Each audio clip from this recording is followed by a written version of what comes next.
Hello everyone, my name is Ezra and you're watching Eelsmo 15.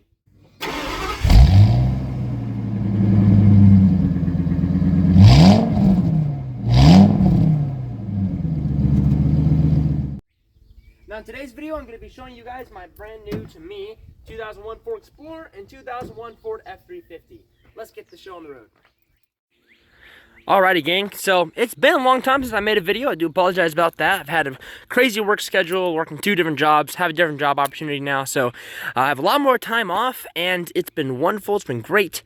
But I have a YouTube channel that I like to do, and apparently I haven't made a video in a long time, except for like 1 or 2 here and there. But a true video I have not made, and since then I have bought technically 3 new vehicles. One of them I have sold. 3 new vehicles. So these two, I'll talk about the F350 here in a second, but I want to talk about my Ford Explorer Sport here. I picked this guy off of Marketplace, and it has around 199,000 miles on it when I bought it, and it is a stick shift. It's 5-speed manual. It's been a good little car to me, except for today, which I will talk about that in a second. And I literally just bought this, actually after that. So I've had this since August of 2024 for about 4 months. It did not run. It ran when I bought it, and then I took the engine out and kind of rebuilt it, freshened it up, and put the engine back in it, and it's now my daily until today, which I will talk about that in a second. Now under the hood of this old girl is a 4-liter single overhead cam V6. Now for those of you who know, this is also kind of called a Ford Exploder because these engines suck.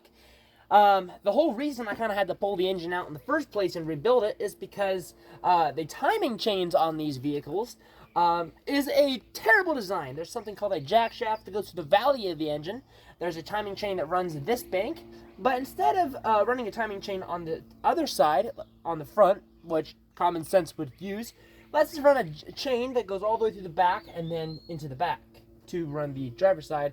So the chain runs the passenger side part of the cylinder head or the valve train.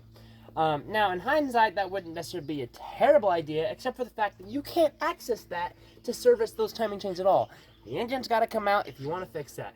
And I had to fix it. I have a video of this making a rattling sound really bad, and it was the timing chain cassettes that just basically just disintegrated. I was lucky enough I didn't damage my engine and my car didn't jump timing. This is a way bigger job than I thought it was going to be. Oh, it'll be fine. I really think it'll be fine. But anyway, you want to hear it? It sounds horrible. It sounds like a box of rocks being ground up at a garbage disposal. I don't know how I missed this.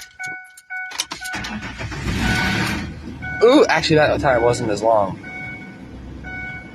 It still sounds bad. Now, what exactly did I do under the hood? Well, for starters, I pulled the engine out, like I said before. But what I did was I did timing chains. I did new cassettes. So timing chains are brand new. Cassettes are brand new. The cassettes are basically the tensioners that are that hold the tension on those timing chains. I did an upper oil pan reseal, lower oil pan reseal, a brand new oil pickup tube, a new dip stick tube. Goodness gracious, that's a tongue twister. And that wasn't necessary because while I was pulling the engine out, I ended up breaking this off. So that was kind of unimportant. New serpentine belt, a new serpentine, a crank. Wow, I'm pulling a complete blank. A harmonic balancer, goodness gracious, as you can kind of see, it's blue. I've never seen a blue harmonic balancer, but I got everything mostly from Napa because I try to have this kind of a budget build for the most part. One thing I should mention is that the timing chains I did not cheap out on.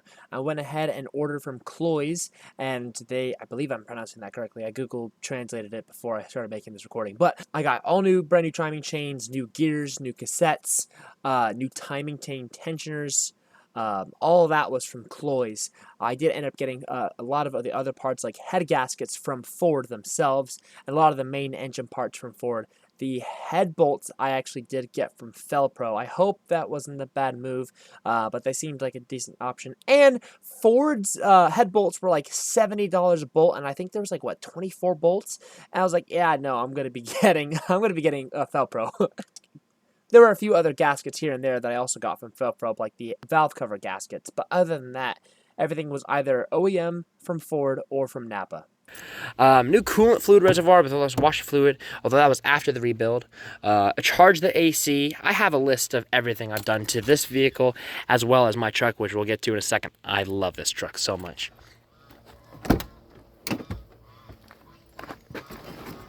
Now here on the inside, it's not much. There's driver's side seat, passenger side seat, and then like a lot of Ford Rangers, you got to move the seat forward to get into the back seat, where there's two actually full comfortable size seats that you could sit in. In here we have a 5-speed manual, and it's been mostly good, except the fact that I will have to be replacing the transmission here fairly soon. It does a weird thing, which I can't show you today, because my clutch, which just actually happened probably about 5 hours ago from recording this video, it just decided to give out. That was another thing I did under the hood. I never pulled the transmission out, but I did pull the engine out, of course, and while I had it out, I put a new clutch in it. Now, this was the very first clutch I've ever done. For those of you, well, I guess I haven't really caught y'all up on what I've been doing, but I'm a full-on automotive technician now. I worked at a dealership for a little bit, and it was okay until it wasn't, and now I'm at an independent shop where I'm working on all sorts of things. And it's been great, but I'm still learning a lot of different things. And so I could have done something wrong with the clutch, but basically the clutch pedal does not feel like it should. Now, at the time of recording this video, I'm still actually trying to figure out what was truly wrong with my Explorer. I still haven't figured that out fully yet. But like I said in the video, the clutch isn't feeling like it as it should. When you have it in any of the gears, it slips very bad, and when you crawl underneath the vehicle, you can definitely smell hot clutch material. So one thing I did not replace was the throwout bearing, which was dumb of me. I probably should have done that. I don't know if the throwout bearing isn't going out all the way or whatnot. All I know is that my Explorer is not driving as it should be, and I gotta pull the transmission out to see what's going on, and hopefully I can make a video and bring you guys along for that journey. Taking a look inside here, as we can see, it is a stick shift. Unfortunately, it is only two-wheel drive. Some numbskull decided to drill holes in the dash. Don't know why. I did install this aftermarket radio. It did have an aftermarket radio in it before, but you could tell it was definitely pretty old. And he also didn't install it correctly. He literally just put it in there and didn't have any sort of bracketry to hold it in. Part of the whole reason I bought this was because it was a stick shift, and I didn't even know these Explorers could come with a stick. For some random reason, I kind of have ideas in my head on why it does this. For those of you who know how a manual transmission works, I have a rough idea. I haven't really pulled one apart, but I've seen videos. There are shafts inside your manual transmission. So ideally, if I'm correct, for those of you who know, you can correct me in the comments. But first and second share a shaft with synchronizers kind of on one. Third and fourth share a shaft. And fifth and reverse, I believe, share a shaft as well. In third gear and in fifth gear, and I don't know why, because it doesn't really match up with the shaft things that I was telling you about. Third gear, it makes like this almost, not quite a grinding sound, but like almost a rattling sound, but it's only in third gear and fifth gear, sometimes second, sometimes first, and if it is in first, both of those gears are very, very quiet when it does this. Fourth gear, dead quiet. Reverse, I haven't paid much attention because it's usually at higher speeds or the ratio of how fast. Usually I'm not going any faster than 5 miles an hour in reverse.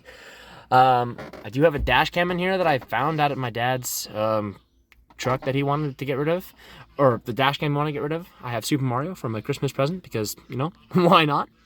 As of now, the vehicle has 206,000 miles and some change, 206,904. When I bought it, like I said, it had 199,204 miles, I think. I have to look back at my list. So I put about 7,000 miles on it. The engine's been running great. I was actually really, really happy about that. I may have already played some footage. I'll see what editing Ezra decides to do. But I have some footage when I first started it up, and it was a fantastic feeling.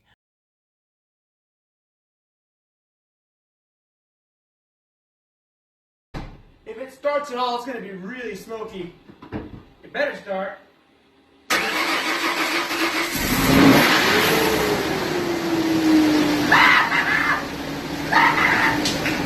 Let's go!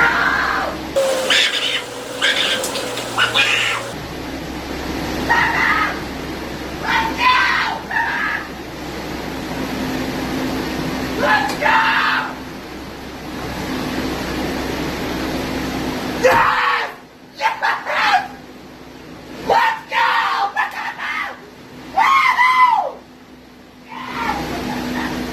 in the back here, like I was telling you earlier, there's 2 actually really comfortable seats.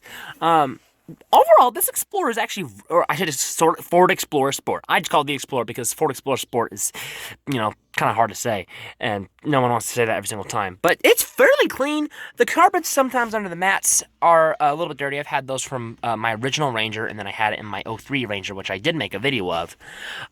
These seats do fold down, so have some more cargo space in the rear. I do have some wing windows here. I call them wing windows. I don't know if that's what they're actually called. But those open and close, so those are nice. I don't have them out on the gravel road because, you know, I'll get dirt inside. AC's nice and cold. Now this, I did memorize the code the first day I bought it, and then I forgot, and I have no idea. And unfortunately, the key I have to it doesn't fit this tumbler or the tumbler on the passenger side. However, for whatever reason, it does fit the one for this button here, which opens the rear glass hatch. And from there, if I want to unlock my vehicle, there's an unlock button right here, and I can lock and unlock my vehicle from all the way back here. Explorer gang, I guess you kind of know that's normal, but when I first saw that, I'm like, what in the world? Yeah, and then I don't hardly ever open the main hatch itself, but I can, and you know, there's a lot of space back here for an SUV. This is my first SUV I've ever owned, and that didn't close. I need to replace the door strikers. Yeah, also replace that rear wiper blade. I don't know if it's just me. Those of you who own Ford Explorers, let me know down in the comment section below, because I replaced this arm and like 3 different wiper blades on here. I'll just show you now.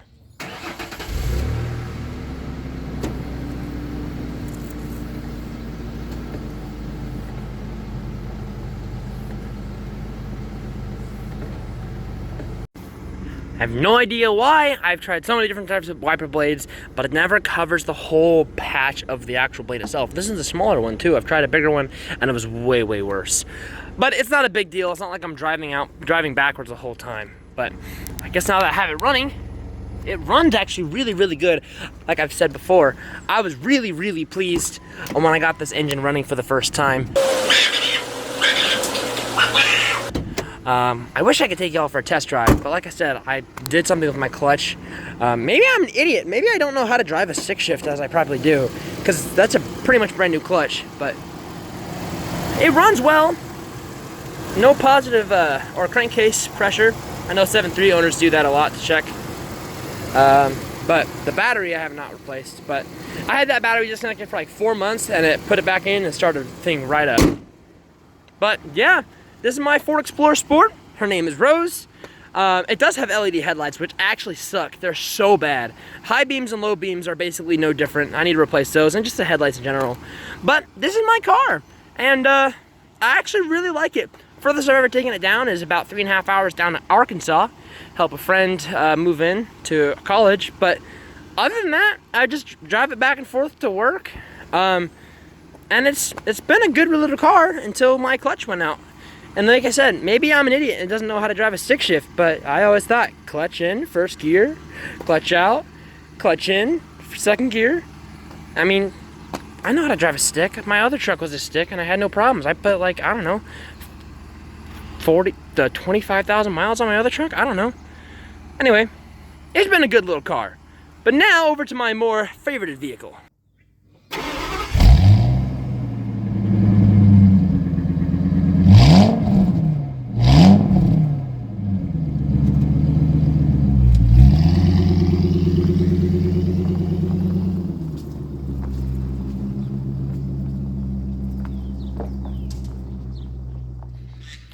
Alrighty gang, so this is my 2001 Ford F350. And I also picked this vehicle up off a marketplace, and I've owned this truck for about a little over a year now, which is actually kind of crazy. All the other vehicles I've owned before, I guess I've shown you guys about 5 of them now, including, there's only one of them I guess you haven't seen. I only owned it for a few months because I bought it really cheap. It was clean. I'll put a picture up on the screen of it. But it was a 1993 Ford Ranger that I bought at the dealership I was working at, and I didn't really need it, but my parents were also low on vehicles because theirs kept breaking down, so I bought one to help them out. And anyway, I ended up selling it because we didn't really need it after a while. But yeah, this is my 2001 Ford F350.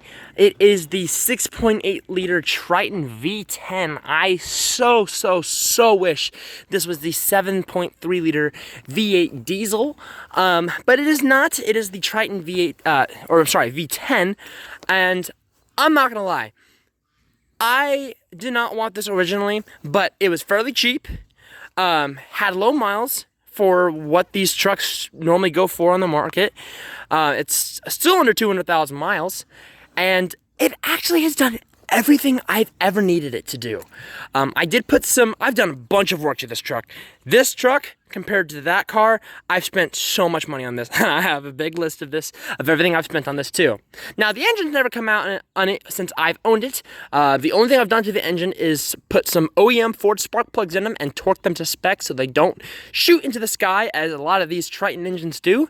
I have not had any sort of major problems with it. I've done brakes all the way around, including all 4 calipers, all 4 rotors, even some brake lines in the rear. I've replaced the ABS module. I've done a bunch of stuff to this truck. The flatbed I actually ended up putting on myself. The old bed, which I actually have over there, I'll talk to you about that in a minute. I was going to have some projects with that bed over there. But this is it. Now, actually, just starting yesterday, the day I recorded this, I did put this new exhaust on this truck. Now, one of the whole reasons I wanted a 7.3 versus the 6.8 is because nobody wants a 6.8 unless you're an excursion guy. But even then, like, I know there's a following for these V10s, and don't get me wrong, they're not overly hated, but they do receive some hate, the V10s, but they're not that bad. If you don't want the maintenance of the diesel, but you still need to haul heavy every so often, the V10 is an excellent option. But one of the reasons I got the exhaust, you can kind of see, it's just a catback, 4-inch catback. And it's just a nice little rumble. And I just wanted a sound. I love the way the 7.3 sounds, especially straight piped. And I just wanted a little sound to drive it around. And I think it sounds fantastic. Now, tomorrow, which is Sunday, I'm recording this on a Saturday, I have an exhaust tip coming on. It's just a 4-inch to a 5-inch, and it's not going to be a massive, just, make it look more fine and polished. Yeah, let's take a look under the hood. All right, so under this hood is the 6.8 liter V10, and I mean, there's not really all that much special going on in here. Like I said, I've done spark plugs on this truck, which that's really the only thing on the engine I've done, unless you want to count the serpentine belt. Old one was all cracked and dry rotted, so I replaced that.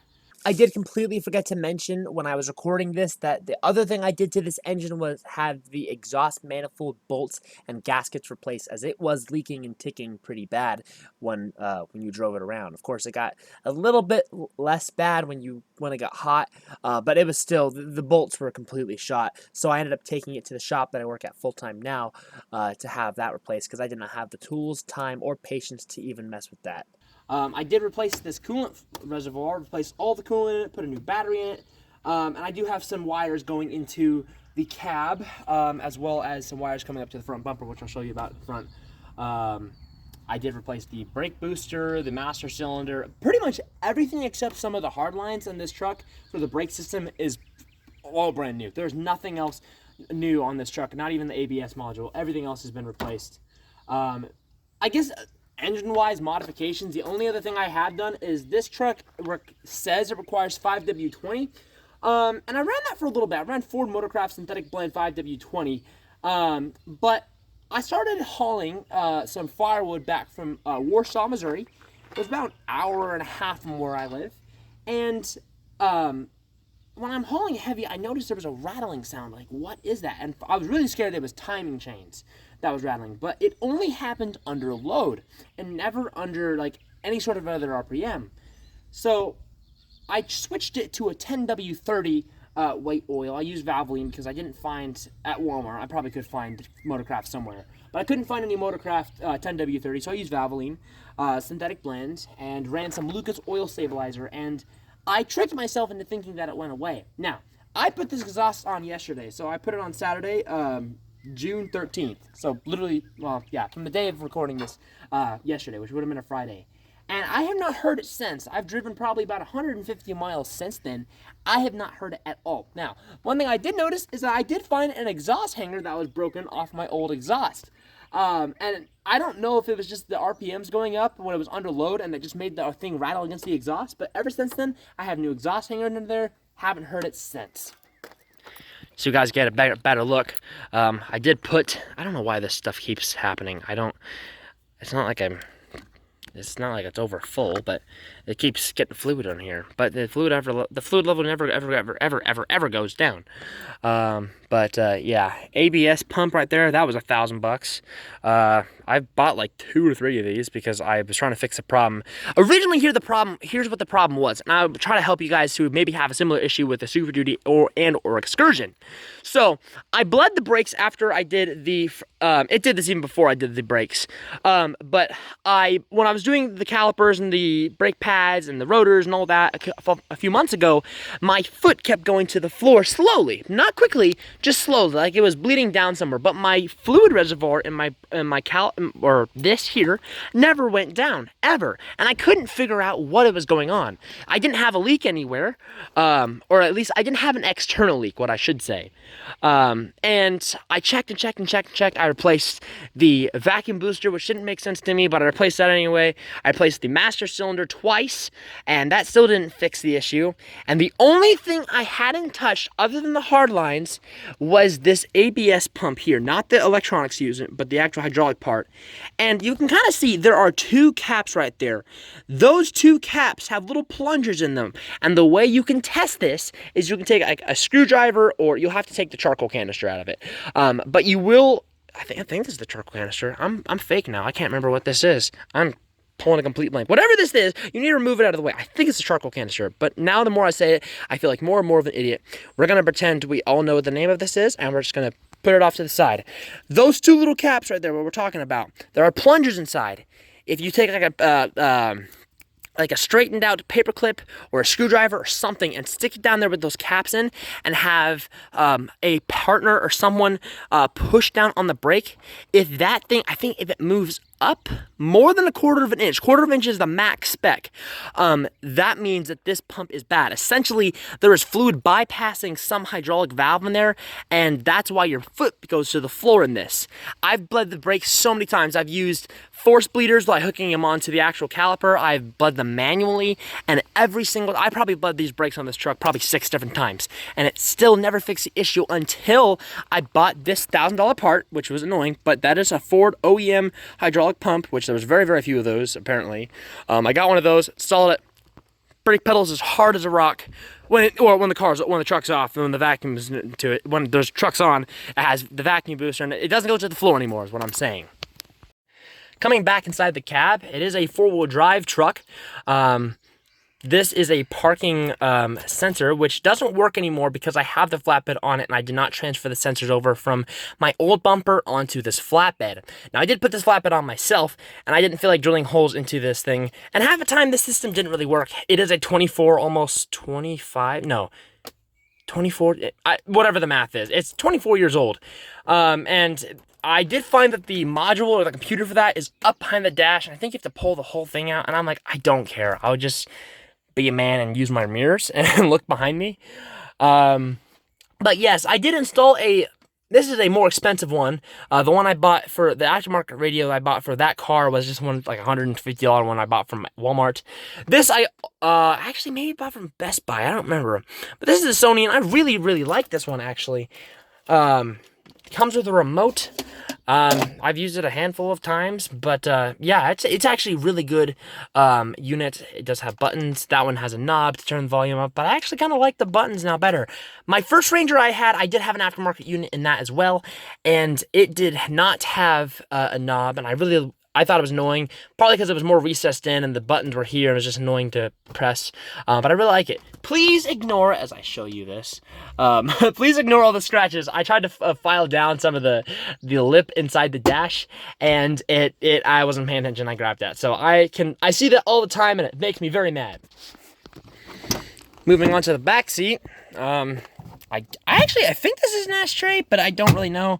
I don't know why I started off with that, because No one ever sits back here. It's my backpack, my Nintendo Switch 1, because I'm too broke for a Nintendo Switch 2. Yeah, it's a back seat. There's really not much back here, except for behind the seat, which I will talk to you about actually right now. All right, so behind the back seat, I do have some coolant, some engine oil. That's 5W20, so I need to change that out of here. I got a tool bag. Way over there is, oh, wrong way, is some trailer hitches I got, because I don't like leaving in the receiver. It's different cans, bottles, wipes. But most importantly, that I find most fun back here is my power inverter. Where is it? I had this in the back of my original, or my second, no. Yes, my second Ranger. I had to think about how many Rangers I've had. I've had 3. And now I have onboard air. And I can fill up my tires. That's not supposed to be there. It's supposed to be down here. But yeah, I can fill it up. It takes forever, but it works. I just gotta remember to shut this off. I do want to eventually turn like a power switch, like somewhere up there, so I can have, flip a switch and have power, instead of having to get behind the seat. I don't know. It's been nice. I've actually used that quite a handful of times. I have replaced tires on this. So I went with a Yokohama Geolander 8 all-terrain 4.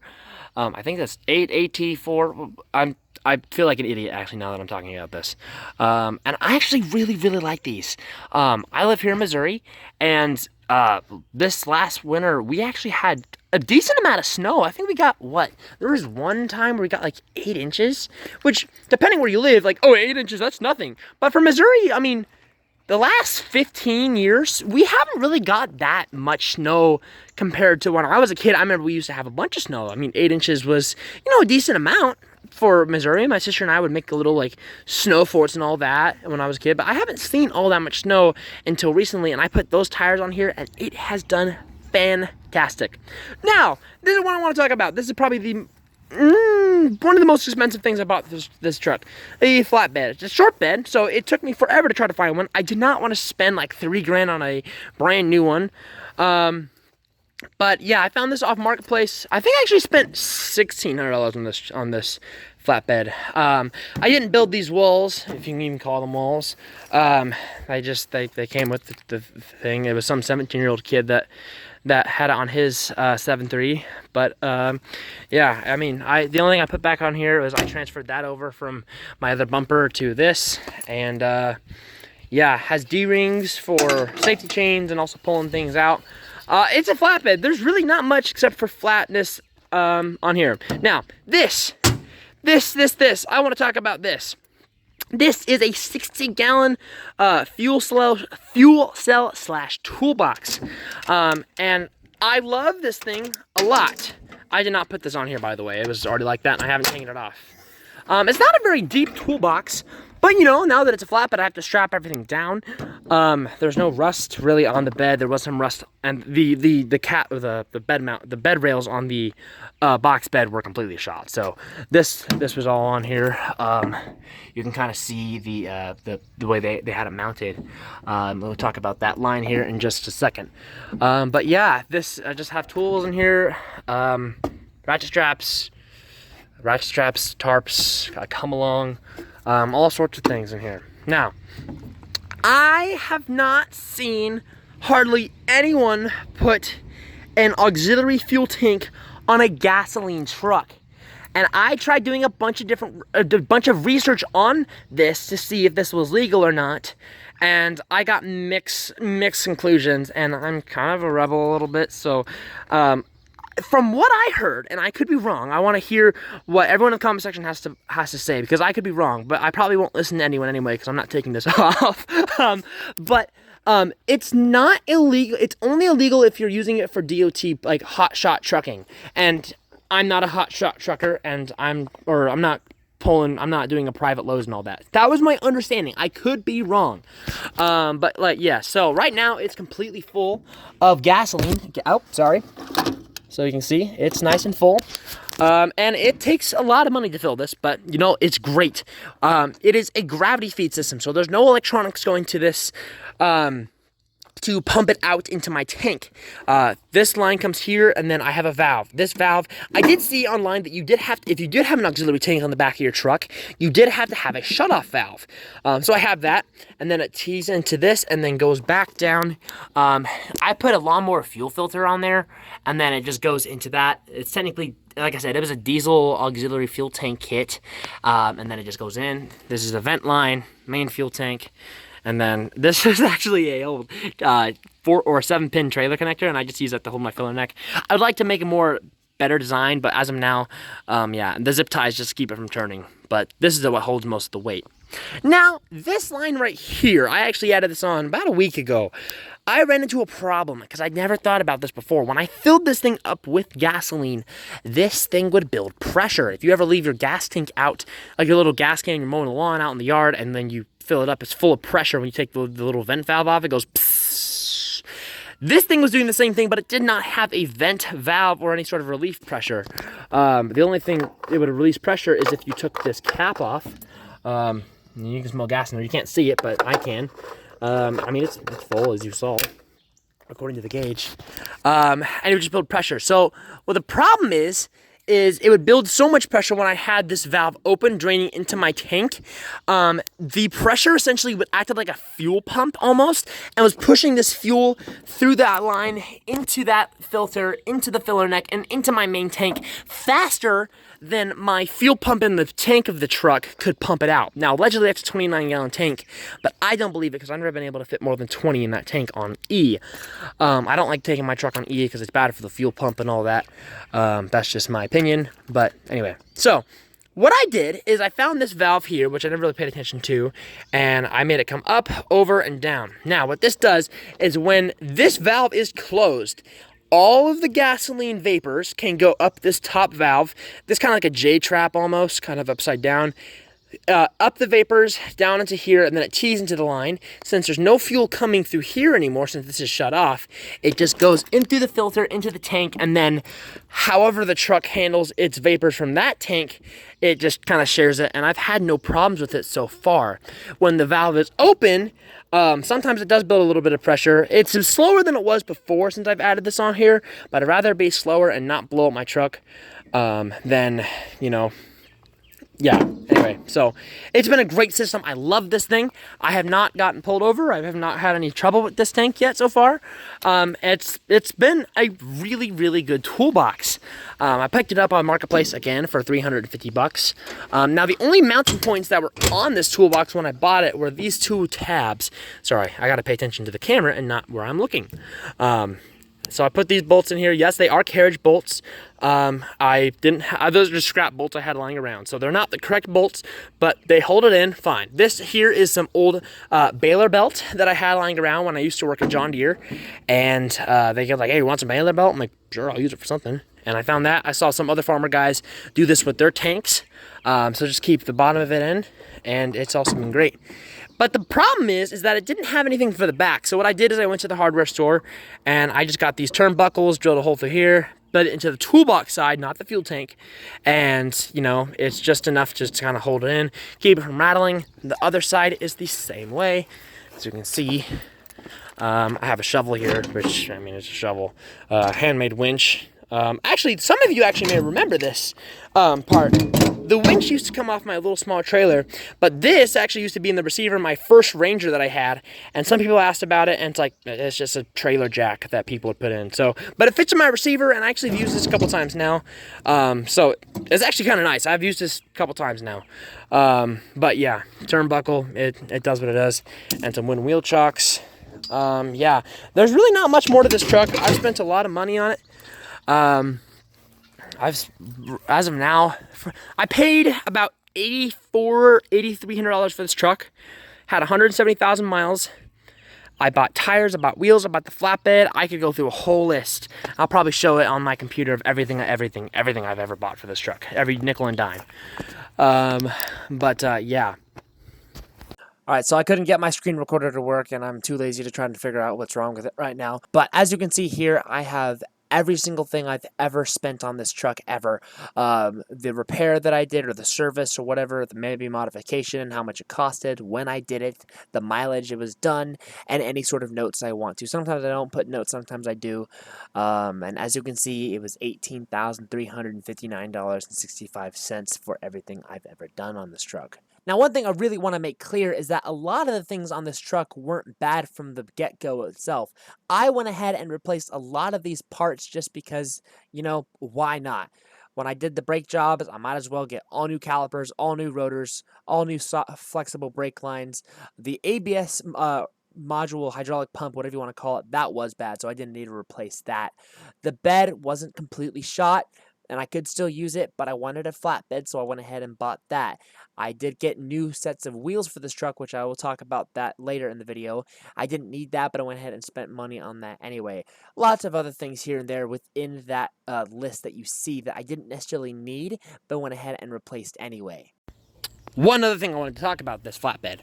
All of these lights are great, except for the fact that they're LEDs, and LEDs do not draw enough current for the stock relay flasher in the car, or the truck, excuse me, not a car. So those of you who know, it goes at when you have the turn signal on, and it drove me mad. So originally I had some contraption with light bulbs that plugged into the 7-pin for this gooseneck here, but then when I had, so I should try to explain this for a second. So when I took the original bed off of it off, which I'll show you in a minute, and I had it off for about a month and a half.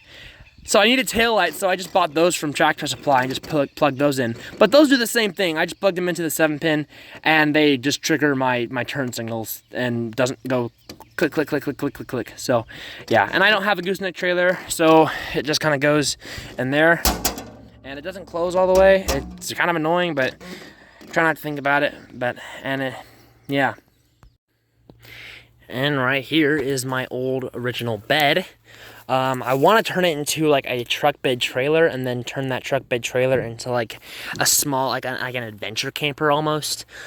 Because I should explain, one of the whole reasons I bought this truck is, number one, I originally wanted a 7.3, and I still do. And when this engine blows up, I will be putting a 7.3 in it, hopefully. That's an expensive project, but anyway, that's the dream. That's what I would love to do. Put a 7.3 Power Stroke thing in this thing. And I know 7.3 Power Strokes aren't the biggest. They're not the fastest. They're not the, you know, the most... They're reliable. Yes, they're not invincible, but they're reliable, and I love them. They sound good in my opinion. And I'm an old man when it comes to driving. I'm not always on the floor flooring things. But I wanted to buy a camper. I want to buy a camper still.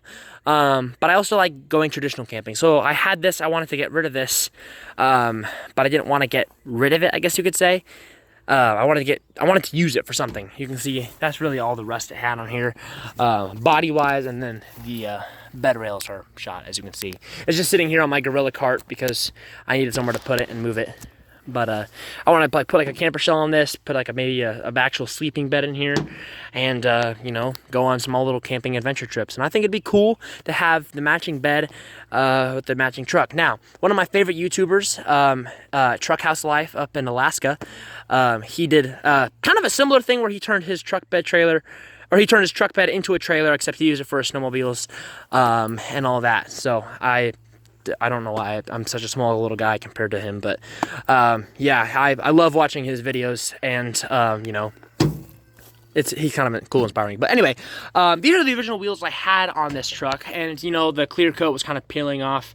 They didn't look horrible wheels, but I think the other ones, you know, look a little bit better. Old trailer hitch off the truck. This is actually off a Mazda CX-5. I don't know why I have this. And this is actually off my Ranger. Why do I have so many trailer hitches in here? My gosh. That's my original toolbox for my Ranger. That's an engine stand, some baling belt, and the clutch for my Explorer. I have a bunch of crap in here I gotta get rid of. And then there's a hole in the middle. That's my gooseneck ball that I originally had in this truck. That's seized up. I have to use an air hammer to fold it down, so I always had it up. So it's nice to have the flatbed so I can have, you know, more room. Another thing I like about the flatbed is I can have room for the tank, and you know, not have the wheel wells taking up space of my bed. Yeah, that's what I'd love to do at some point. But as of now, it's sitting in my parents' backyard on the property. I was brush hogging today. It's like, you know what? I haven't made a video in a while, so let's make a video.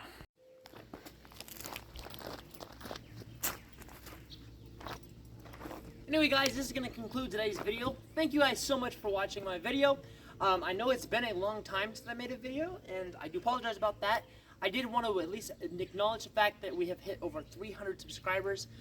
So thank you guys so much for that. Now I have a little bit more of a following, not that 300 is a bunch, but you know, there's more of you. Let me know down in the comment section what you guys would like to see. I feel like in my YouTube channel is like, look at this car, look at that car, and not actually any sort of content. So if you guys have any ideas, I am a mechanic, technician, whatever you want to call it, automotive technician. If there's any sort of repairs you'd like to see, I've done a bunch of work on both of these vehicles, like, oh, I should make a video, but then I never end up doing it. Let me know what you would like to see. Let me know what you guys would like to see, and I will do my best to try and make a video idea out of it. But wrapping things up, thank you guys so much for watching Eelsmell 15, and I hope you all have a wonderful rest of your day. This is Ezra, signing off.